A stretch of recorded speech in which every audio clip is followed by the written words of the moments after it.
I'm Scott Farber. I'm alongside former New York Giant, current president of the NFL Player Association, Dallas-Fort Worth chapter, and star of the Generations Broadcast Center online TV show, The Extra Point. He's Larry Mallory. Well, How you doing, my friend? I'm doing very well, Scott. Good to see you. Good to see you, man. Hey, an amazing week. Now, I'm starting to think some teams are starting to separate themselves.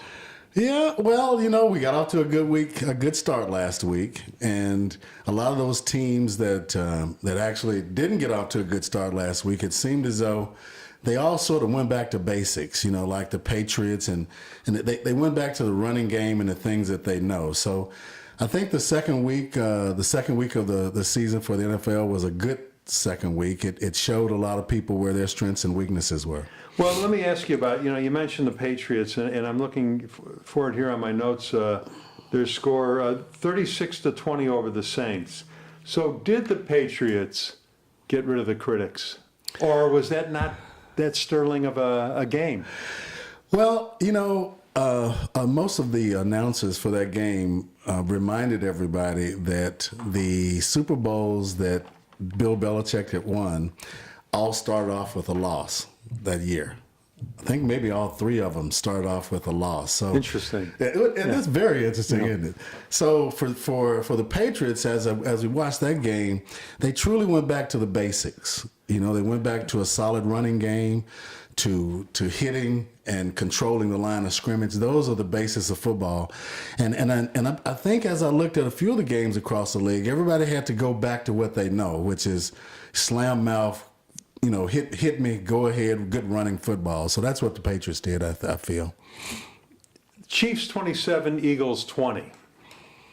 The Chiefs, Andy Reid just seems to win. He does, and wasn't that a good day for him? This was like Andy Reid day, right? With the Philadelphia Eagles and the Kansas City Chiefs, right? But again, the Chiefs did the same thing. The Chiefs came out, with a solid running game. One thing about the Chiefs, which I really like about Andy Reid, the first 15 games, the Chiefs will, everybody has this scouting report, right, and they know what the teams are going to do next week. But the Chiefs, the first 15 plays are always plays that he's just quirked up. It's different than what he's done the previous week. Right. So he gets an understanding on the first 15 plays, and it was really nice to look at those plays to see which ones, he would pick out. And the first 15 plays were strong. They scored pretty quickly, and it gave him an idea of what he needed to do. But it was, again, a good smash mouth football. The running game was back in the NFL this past week. Now, you're going to have to explain this to me. Mm-hmm. Why is it teams have the first 15 plays? Do they always stick to those 15 plays, no matter what's going on? Yeah, well, not no matter what's going on. They've somewhat predicted. It's kind of a situational analysis. They predicted what the defense is going to do. They actually see how the defense responds to certain either formations or things that they do. And then those first 15 plays sort of gives you an idea of what'll work and what'll not work, where the matchups are. That's 25% of the game, though. Yeah, it is. It is. And if your defense gets out there and stops your offense immediately, you got to wait for a minute. Right. For the first 15 plays. Right. But it sort of gives you a feeling. It gets you out of the blocks. It gives you a feeling where is this team right now, not only physically but mentally. And it gives you an idea of how you can move forward in the following three quarters. Okay, but I'm still not getting it. It's 3rd and 1, mm-hmm. and they already knew what the third play is going to be, no matter what the situation on the field is. It's 3rd and 1, and if all of the parameters are in place that they felt needed to be, the formation that I have might be a double tight end formation, which pulls an extra linebacker up, which might give me an opportunity to give you a fake and come up and throw it. So there's always the quarterback, and we talked about this, how important the quarterbacks are. Right. The quarterback has the ability of audibling at the line of scrimmage, of following through with that play, of doing a few things. But the adjustments can be made as you're playing, and it can be made as it relates to what the defense does. Okay, so there is some latitude that I'm just not going to do play number 4 in this situation. No, there's some latitude. Okay, there's okay. some latitude. Yeah, because I always wondered about that, because they always talk about it. The first, 12 or 15 plays are set, and I go, how could that possibly be? And consider this. Some teams, if you come back with this opening roster for the next game and you have a starter that's injured and now you have a rookie that's on that corner, you want to test that rookie. You might have some type of situation there with a lineman or, one of the running backs. Right. You want to test those guys to see if they really came ready to play. Right. Yeah. All right, let's move on. Steelers 26, Vikings 9. How good are the Steelers? Wow. I think I did not pick did the Steelers beat Minnesota? 26-9. So they're 2-0, aren't they? Yes. Wow. Now, not many people are 2-0. Well, the Steelers struggled a little bit against Cleveland in week 1. That's right. But now going against a tremendous defense, 26-9. Bradford was injured too. He didn't play, so I know that had something to do with it. That's right. That's right. Bradford didn't play. We have obviously a rookie not a starting quarterback there for the Vikings. That obviously put a lot of opportunity on the defensive side for Pittsburgh, which they've always loved. Pittsburgh has always been a good defensive ball club, and they never have mind hitting you. They'll hit you whatever. So I think it was just the fact that they're a stable organization. They don't change coaches. The system is understood by the players, and it was reflective in their start this year. Okay, all right.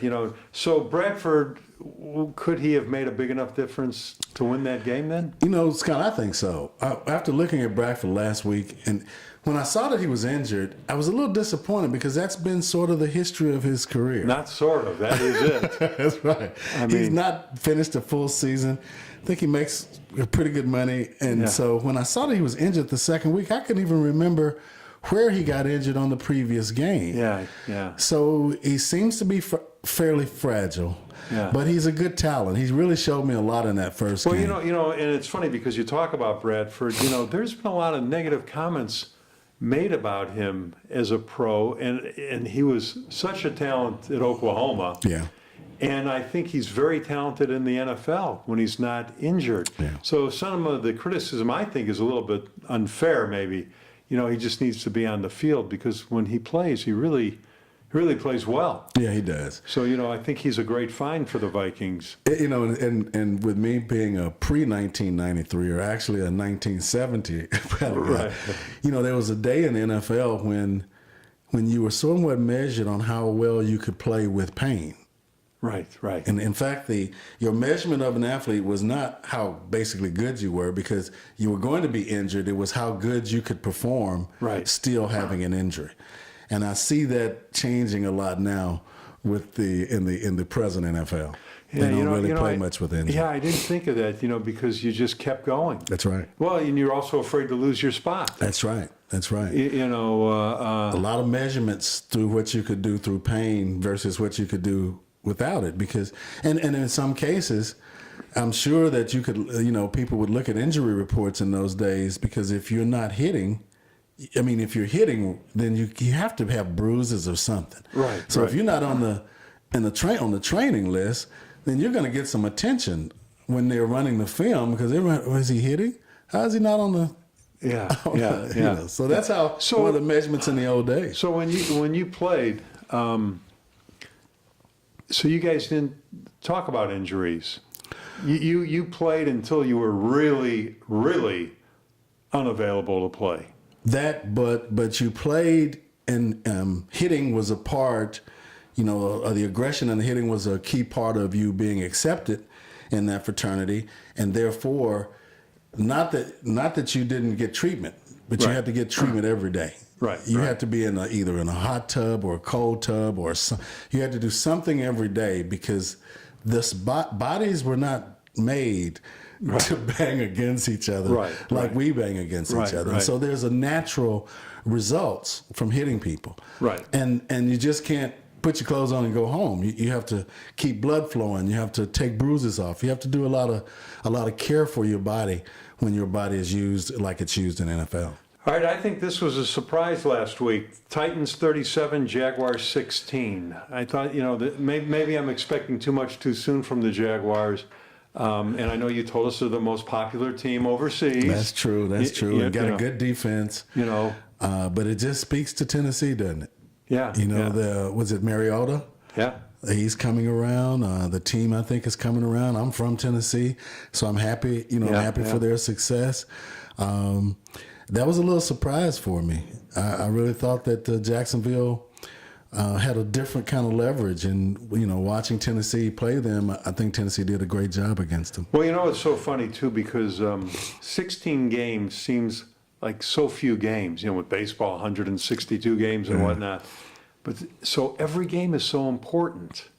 Every win and every loss is a big deal. But yet, by week 8, it's still going to be extremely tight everywhere. Yeah. You know what I mean? It's just amazes me how you would think in 16 weeks there's not going to be any excitement, and that's all there is. We've talked about that's kind of the parity issue that we've been discussing. There is a certain degree of parity, and I think that's also attractive to fans to be able to not know who's going to win or get special wins. I think that's a key part of the branding of the NFL. Now, another thing, there was another game, the Dolphins 19, the Chargers 17. The Chargers missed a very makeable field goal right at the end of the game. So here is something that I've always noticed and I've always got a kick out of. Jay Cutler, very love him or hate him. Right. Big arguments over the years over Cutler with the Bears especially. Right. And whatnot. I remember a game, it was a playoff game. I was in New Orleans with my family, and I'm sitting in one of the sports bars with my son, and we're watching the Bear-Packer game, last game of the year. Whoever wins the game goes to the playoffs. Oh, wow. With a minute and a half left or something, and I probably have the time off a little bit, Cutler marched the Bears downfield, and they scored to take the lead. The defense couldn't hold. Aaron Rodgers had 4th down 3 times on that drive. Connected all 3 times. That's what he does. The last one was a missed coverage play, and the guy was standing and waving his arms way downfield. He heaved a 40-yard pass to a guy standing alone, who then walked the final few yards for the winning touchdown. After the game, I heard people say, Cutler can't win the big one. Wow. Now, how, you know what I mean? We praise the quarterback, blame the quarterback. Cutler had a decent game. Yeah. But if that field goal would have been good, would we have heard same old Jay? Well, no, I think we probably would have heard something different. That's so interesting. The quarterback position has to take the praise. We talked about right how whoever makes the most money has to take the most praise. Well, they get the praise. That's right, they get the praise. But it just cracks me up though, because he won 19-17, and I heard about how well Cutler did, a 101, quarterback rating. Yeah. He threw a beautiful touchdown pass while on the run. But if that field goal had been good and he lost, the discussion would have been totally different from the announcers. And no one said anything about the field goal kicker, did they? Other than how badly they felt. I tell people, it's a thankless position being a holder or a field goal kicker because you don't get any credit if you make it, but you get a whole bunch of problems if you miss it. Now tell me again, what is your record for being a holder? In terms of the NFL, I was the only African-American holder of field goals and extra points. I think in the history of the league, but I'm pretty sure being the first. And the Guinness Book of World Records is trying to verify that. Yeah. Let me tell you something. Then you have a record that can never be broken. Why do you say that? Who else would be the first African American? Oh, that's true. You have a record that can never. Think of that. That's true. That's a good point. Somebody's going to come along and break every passing record, every running record. You have an NFL record that can never be broken. Wow, my mother is going to be really happy to hear that you told me that. Tell her I said it. Tell her I said it. I will. Yeah, think of that. That's true. That's true. It can never be broken. Jordan, my son, mentioned that to me because we were talking about that, and he goes, "Dad." And see, I'm giving him the credit. That's true. Why did I do that? He goes, "Dad, Larry has a record that could never be broken. And I go, oh my, you're right. True, that's true. Isn't that neat though? Because you think of, you always play the game records that can't be broken. Yeah. Think of that. Oh man, let me tell you. Tell your son and you, thank you for that one. Yeah, so you like that now. Yeah, I do. I'm dying to hear what you say about this one. Broncos 42, Dallas 17. Last week we made some predictions. And my prediction, if you remember, was that Dallas would win this game, based on what I saw against the Giants. I was just amazed at that game. Now, there was a few things that really stood out for me. The young defensive backfield stood out. They had some injuries in the defensive backfield that gave them some problems. The tackling was not like the tackling was with the Giants. They were gang tackling, double. They were much more aggressive against the Giants than they were against Denver. Why? Why? I think Denver's offensive scheme put a lot of pressure on Dallas's defensive scheme. And then, this is interesting. I'd like to even hear your perspective. Wade Phillips is a defensive coordinator with Denver. Yeah. Right? Yeah. He knows Dallas. And he had a good defense. Listen, Aqib Talib took Dez Bryant alone. They didn't have to double Dez Bryant. Yeah. So now if you got one guy that's taking one of your key receivers out, and you saw that Ezekiel Elliott was not going to run anywhere. He was not going to beat them. At the end of the day, Wade Phillips was the man. Well, see, I have so many questions about that, and I agree with what you're saying, but then I don't even remember how many years ago Wade Phillips was here. So Garrett's been here about 8 years now? He's been here about 8. Wade was here about 3 years ago, maybe 4. Okay. So about 3-4 years ago. Uh-huh. So a lot of the players were in college. Yeah, a lot of players were in college. So they don't even know who Wade Phillips is, from that perspective. You know what I mean? The players weren't playing the Cowboys when Wade Phillips was here, a lot of them. But the system was in place. Okay. Wade understands the Cowboy system.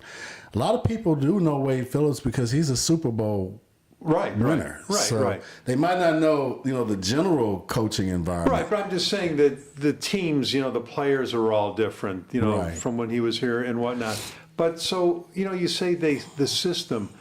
Don't you have to be tweaking the system all the time? You do. You do. And we talked about that, how the general manager's job is to always be able to analyze where the team is. Right. Head coach's job is to put the right players in the right place and all that. So you're right. But every team has a core.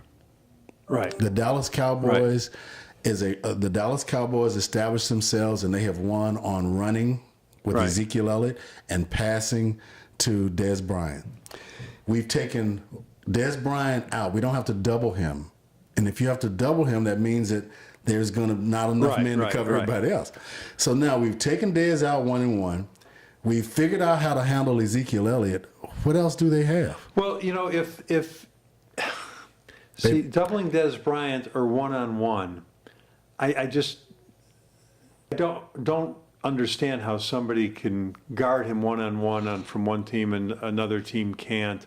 I mean, if he's running the same routes, they know exactly where everything's going. But the player, the Talib actually, I think, lives here in Dallas. Right. But Talib, as a one-on-one, man-to-man corner, that is very difficult to cover an NFL wide receiver. So when you double someone, what you've actually done is taken one tackler out of the front 7 mix. Right. Therefore, the running back, Ezekiel, can get loose quicker. Right. So if you can man him, now I have an extra body in the box on the running side of things. Right. I don't have to fear Whitten. Right. Whitten is from Tennessee, great player, but he's a senior player now, and one guy can cover him. So now we got 2 defensive backs covering your 2-star receivers. Don't have to double them at all. Now we got 9 men in the box that can handle Ezekiel. You follow me? Yeah. The other key, we're going to man up the other wide receiver. Right. You got Von Miller, who is to me, is probably one of the most in shape defensive ends. I mean, he's not a big defensive end, but he's quick as a cat. He's strong, and if you couple what I just shared with you, the defense now has one-on-one situations, and remember where I'm playing. Right. I'm playing in Denver. Right. And when you play in Denver, Scott, I don't care. It's basketball, baseball, football. You're going to get tired. Yeah. Especially the 300 guy, the big line guys. Right. So imagine Von Miller in the third and fourth quarter, knowing how to play in Denver with the altitude. Right. They just started sacking him. He's so low now coming around the corner. Guys like Tyron Smith, they're tired. They can't get that low to even get him. Yeah. So the combination of playing there, you're right. There's a lot of young guys that hadn't had a lot of play in Denver. But if you play in Denver, you know that the third quarter, you're going to be tired. You have to pull it up and suck it up. These guys, man, were ready. They were completely ready for the Cowboys at every facet. That reminds me of something I wanted to think about earlier, and I couldn't get it off the top of my head. Why is it they talk about how at the end of the game, the offensive line has tired out the defensive line, so they're able to run the ball, easier. They've taken over the game, all these terms that we always hear. My question is, isn't the backup at 80% of the talent of the starter, isn't that better than a worn-out, tired starter? Why do they never bring the guys in? I see.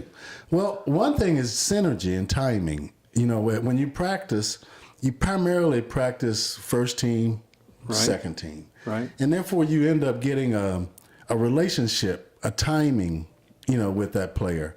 And you notice also that you never get 11 starters injured at the same time. It's one or two. Right. And it's important for that person that's from the second to get reps with 1 and 2. So he knows that, okay, the right tackle, when Tyron, he puts his leg out a little further, so I have to put my leg in. It's small little quirky details that relates to me playing next to you and you playing next to me and me knowing how you stand up linebackers. Right. Knowing those things helps you in that spur of the moment when you have to perform for that running back. So do you guys study the film of your own team? Do they talk about this? Because I sit there and I go, and you see these guys huffing and puffing. They need to go out for a few plays. The replacements have got to be better if they're not tired at all. Well, I'm not sure of that because nowadays, there's oxygen on the sideline. Right. They're tired, but they're not. They're still professionals. They're built to last for that 60 minutes. Right. And honestly, they're built to last for that fourth quarter. Right. Belichick is good at this. Conditioning, you can tell who's well conditioned in the fourth quarter. If you put even a well-conditioned athlete in Denver, he's going to be tired. Right. You know what I mean? Just because of the altitude and then the I don't loss. want to hear the terms, the offensive line has worn down the defensive line and we're able to run now. Well, if the defensive line doesn't have enough backups, it's all about just, like we've been saying, it's all about who's behind you. Can he fill in? Is there synergy?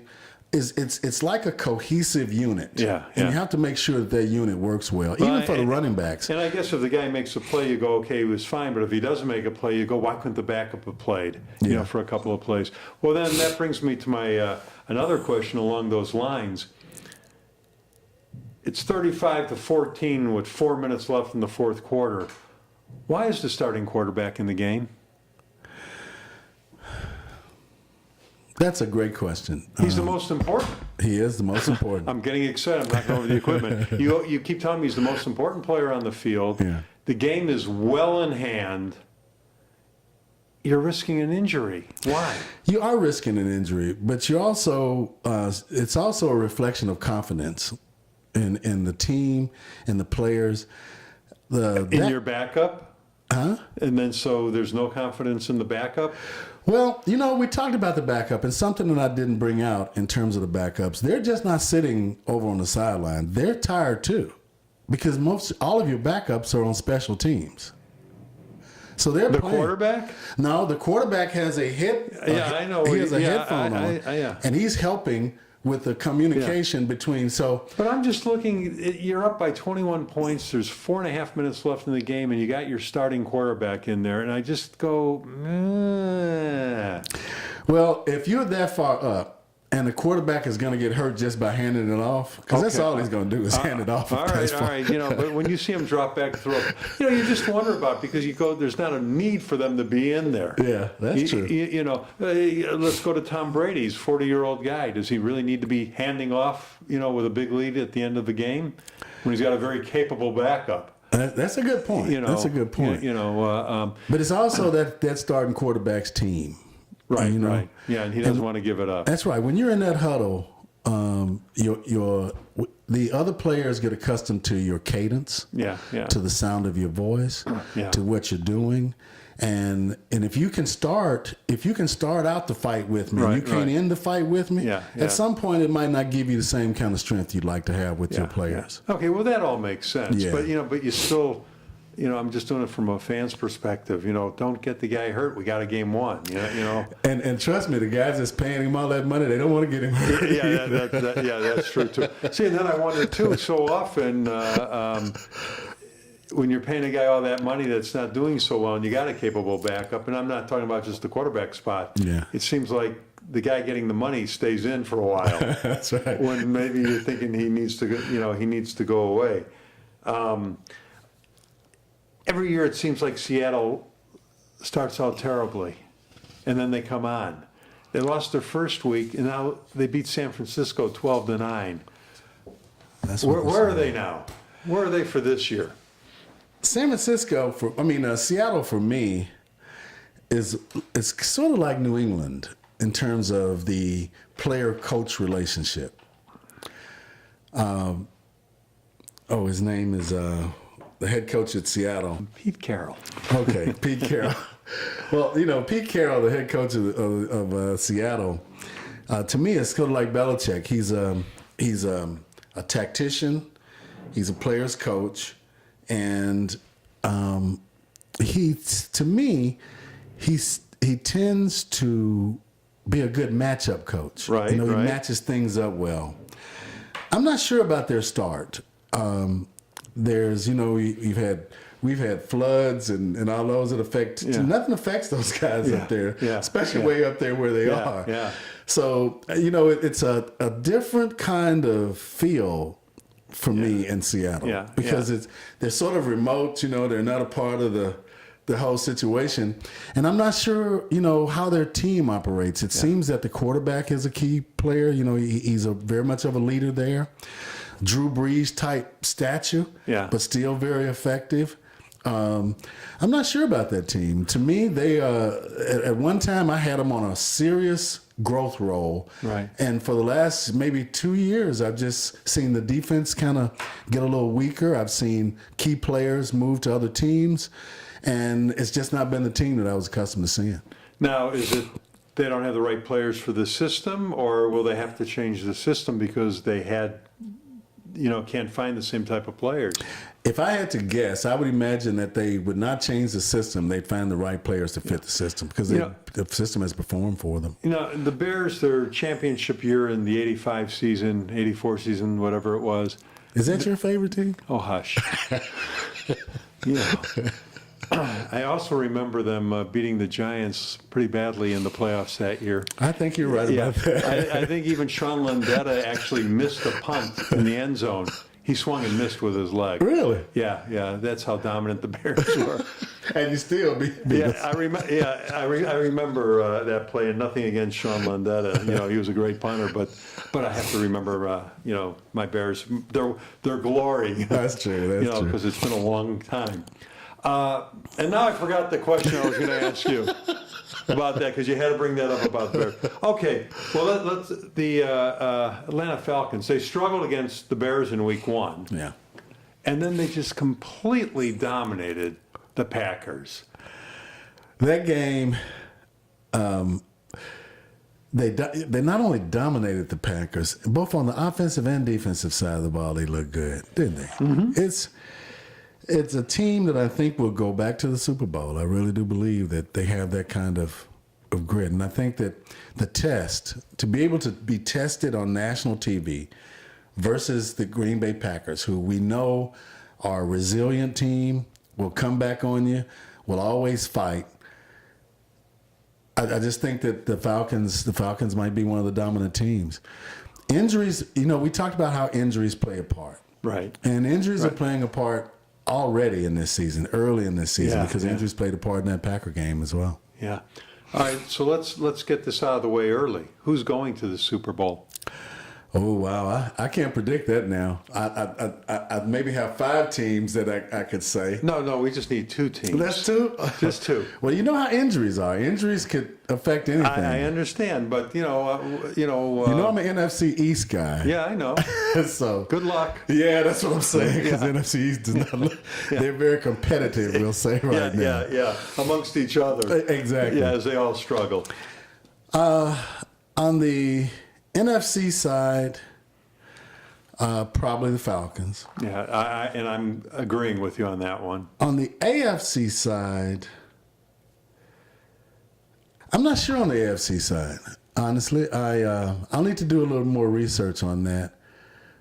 Yeah, you just want 3 or 4 more weeks to go by, is what you're saying.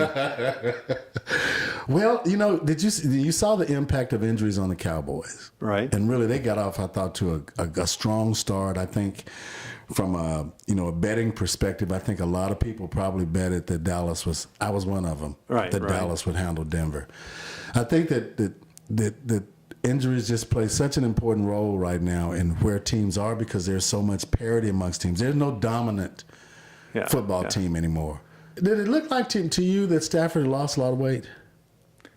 He looked thin last year too, though. Oh, well, I think that Stafford was a key part of that victory. He's moving around now. In the old days, defensive linemen. Yeah, he used to be heavier. Yeah, he used to be heavier. Yeah. And defensive linemen will know where he was. Yeah.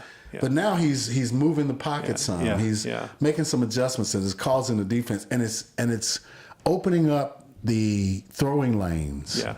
He doesn't have the greatest offensive line in the world, but when you start to move around, you start to get these holes and buckets, and he has the arm strength. See, Stafford's arm strength is similar to Aaron Rodgers. Yeah. Arm strength. They can throw offline. They don't have to have a step into the ball, right. Those kind of things, and still give you a 40-yard out. Yeah, and it's still accurate. Now, in high school, do you know who Stafford's center was? No. Clayton Kershaw, the pitcher for the Dodger. Yeah, because he's from right here in Dallas. Yeah, Highland Park. Both of them. Yeah. Isn't that funny? That is funny. They played football together. Stafford was the quarterback, and Clayton Kershaw was the best pitcher in the. Now, here's another.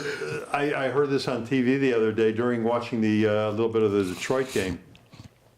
Clayton Kershaw is the highest paid baseball player at $33 million a year. Okay. Stafford's now the highest paid football player at $27 million a year. That's right. And I mean, can you imagine? You look at a picture of those 2 kids together in high school, right? And you sit there and you say to yourself, these guys are going to be making $60 million a year together. Yeah. Amazing. Yeah.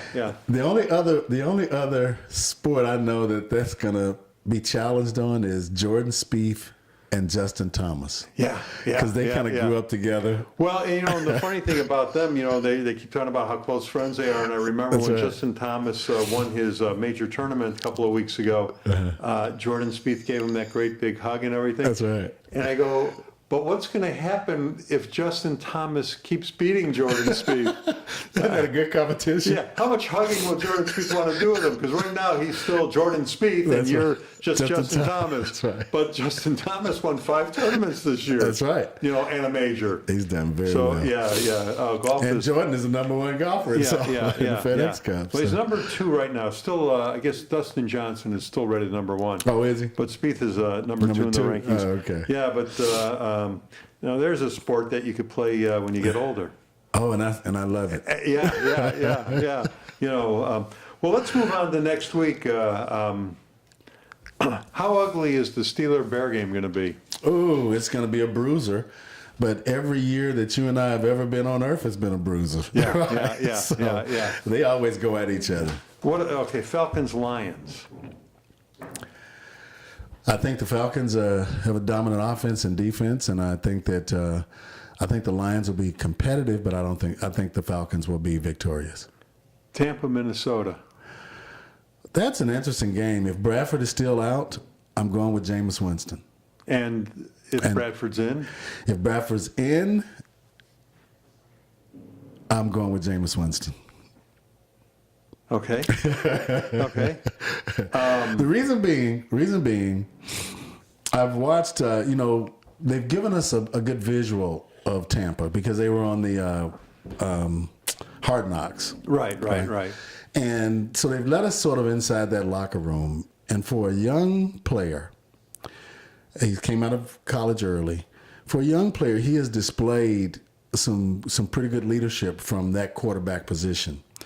And it seems as though the players around him have accepted his role and seems to be responding to him. And when you get players responding to your quarterback, I think that good things will happen. Okay.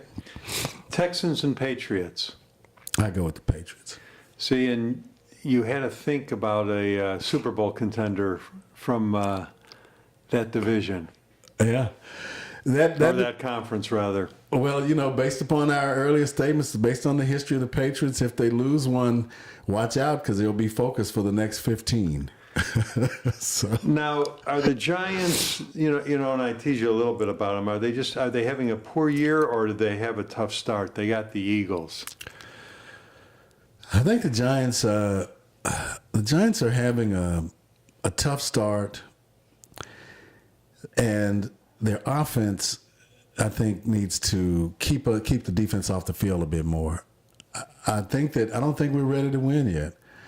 I don't think that our offense, Odell Beckham is coming back, obviously, but I think we need more offensive weapons than just Beckham.